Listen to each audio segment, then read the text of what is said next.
We're back with the panel for some final thoughts before we hear what you thought from our SR Bing Pulse.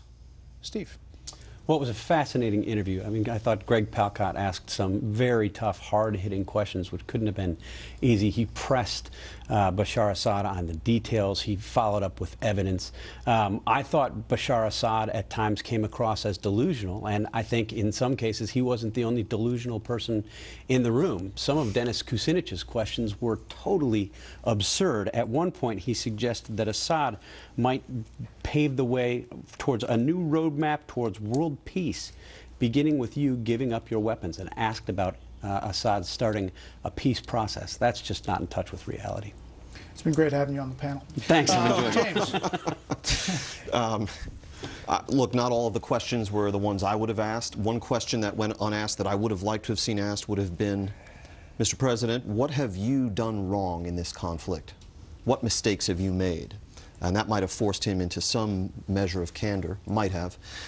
There was an Obama administration official named Vali Nasr from the first term who published a book earlier this year about his experiences working on Afghanistan and Pakistan policy under the late Richard Holbrooke.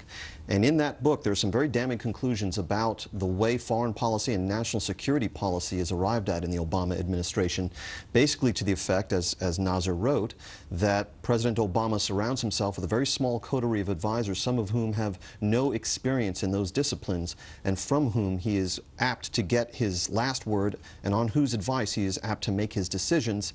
That could prove to have been the case in Syria, and history may judge him harshly on that account. Juan. The hidden hand in this interview is Russia and Vladimir Putin.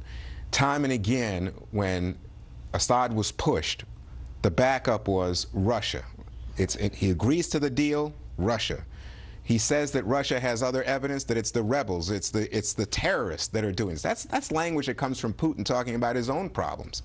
I think that the hidden hand here, you know, for the longest time I thought was Iran and Iran's funding.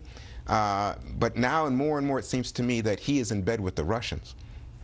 I'm just struck by the totality of the event tonight of this interview.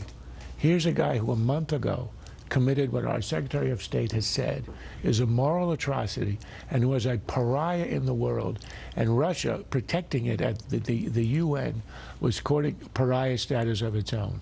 And now you've got this murderer whom we had tried to ostracize as speaking as a statesman in control, knowing that he's in control. He will remain in power, essentially recognized by the United States as a result, and this is a direct result of the diplomacy of this administration, which Obama in the interview smugly implies has succeeded because we ended up in the right place.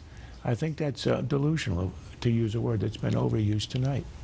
Panel, thank you very much. The expanded panel, that's it for them, but stay tuned for a final recap of your panel thoughts from Bing.